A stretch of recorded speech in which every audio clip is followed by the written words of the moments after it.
Welcome back, Frank.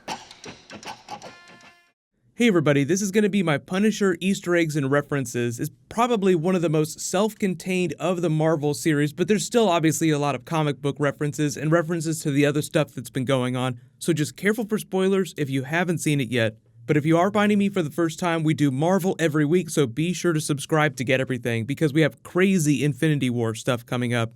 Starting with Mike Rowe's Welcome Back, Frank, probably one of the most notable Punisher phrases, but also a direct reference to the Garth Ennis comic book.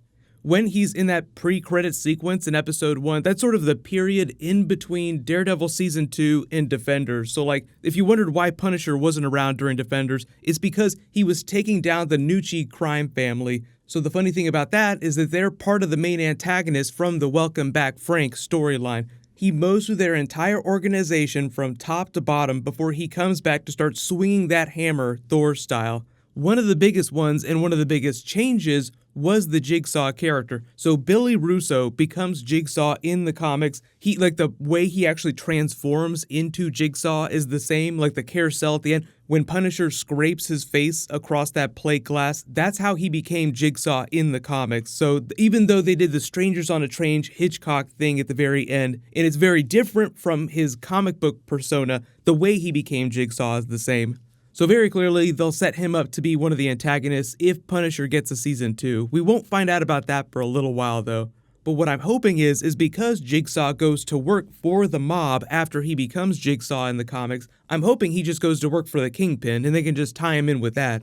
The fake identity that he's assumed in the first episode while he's working on that construction site, Pete Castiglione, is obviously a reference to Castle. It's just like the Italianized version of Castle, because in the comics, his family comes from Sicily, so it's just sort of paying reference to that. We learn about his military history in Afghanistan during episode 3. That's obviously the newer version of his Vietnam vet status in the comics. They did that a little bit during Daredevil Season 2. The really cool Spider-Man Easter egg is actually that he's localized to Queens, so each of the Marvel Netflix heroes is sort of localized to their own borough, like you're either in Hell's Kitchen, or you're up in Harlem like Luke Cage, or you're in Midtown like Danny Rand. Punisher is in Queens because he started out as a Spider-Man character, so it's just a big wink at all that stuff. So obviously Punisher is just so different from the tone of Spider-Man in the movies right now that I would be just blown away. I would fall out of my chair if we ever saw Tom Holland in the Netflix series, but it just feels like it's way too hardcore for his character to show up. There are a couple winks to the other versions of the Punisher that we've seen so far, like Thomas Jane makes his Punisher shirt by spray painting the logo on. They have a similar scene like that with Frank doing his body armor again. There are a number of books that he reads, which are all kind of metaphors for what's going on in the story. So Moby Dick, very seminal story, the white whale that he's going after is the Rollins character. It's just that he doesn't find out who that is till later in the series.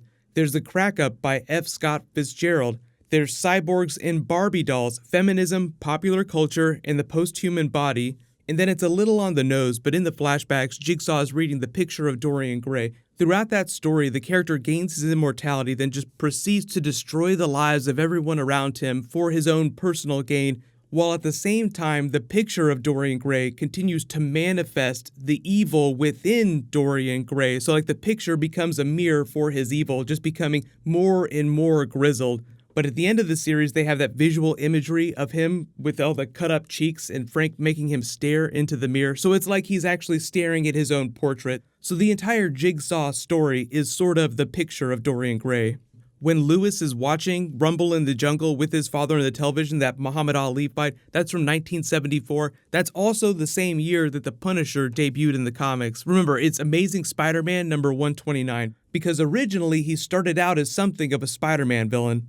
During that opening credits sequence, the bikers that he runs down with the van, which is also sort of a nod to the Punisher van. The actual Punisher van he doesn't get till later in the series, but like this at the end, he's actually driving around in legit comic book Punisher van. The bikers that he runs down at the beginning are actually from that gang that he tried to take down during Daredevil Season 2. Speaking of Daredevil, Turk shows up in some comedic relief, very brief scene, but he's a weapons dealer, so it makes sense that Frank would go to him looking for weapons. They only find a pink gun, which is pretty hilarious.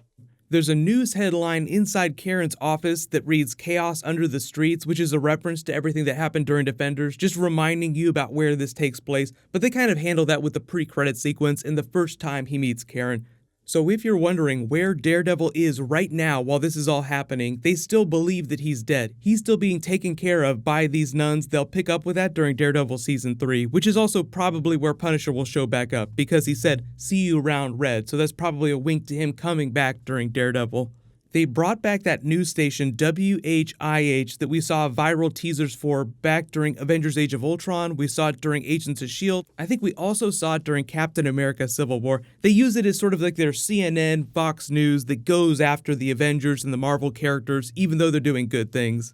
This is pretty crazy, but one of the villains that he takes down during the series, he knocks onto a pinball machine. That's actually a direct reference to a Spider-Man toy that they sold a long time ago. You could actually buy this once upon a time. But otherwise, they weave in a lot of other movie references. They make a lot of jokes about Thor's hammer when he's hammering those walls. Obviously, it's just him working through his grief. Micro, obviously a big comic book character. This version is very different, but he's always been Frank's man in the chair. There have been Punisher titles where Micro has been the villain, so they've actually fought each other. Maybe they'll address that in a future season, but they kind of do that during the course of this series, where they're butting heads, like because Frank doesn't want to have anything to do with him for a while. Then they come together. Before he learns Roland's name, they only call him Agent Orange. That's his code name. Agent Orange is obviously a very deadly bioweapon used during the Vietnam War, which is just another reference to comic book Frank. But aside from Spider-Man and Thor, there aren't too many Marvel movie references, and there aren't that many references to the other Marvel Netflix series either. It's one of the most self-contained series, but they do reference stuff that happened during Defenders. So there is some continuity, but I think that's really just because of the subject matter and the tone of the stuff that they're dealing with. They want to deal with Frank's grief. So I think one of the biggest criticisms is that, one, it didn't need to be 13 episodes. They probably could have done this in 8 episodes, and it can get really depressing. So people either really love this because they love the Punisher, or they hate it because it makes them feel so terrible about themselves. Like, Punisher is a bit of an emotional investment. You have to be prepared before you watch some of these episodes. So if there are any big Marvel Easter eggs that you guys spotted that I didn't mention in the video, just write them below in the comments and let me know what you thought of the series. But all in all, I thought that Jon Bernthal did an amazing performance, although I don't think that we need another Punisher series right away, maybe in a couple years, but I do want to see him come back during Daredevil Season 3. And I do want to see Jigsaw working for the Kingpin at some point, because I am 99% sure that the Kingpin will become the big bad for the next Defenders team-up. But there is still a movie ticket giveaway going on. All you have to do to enter that is be a subscriber and leave a comment on this video. Obviously, there's an Infinity War trailer that's coming in the next couple of weeks or so. There have been rumors that the date has been confirmed, but we can talk about that the next time I post an Infinity War video.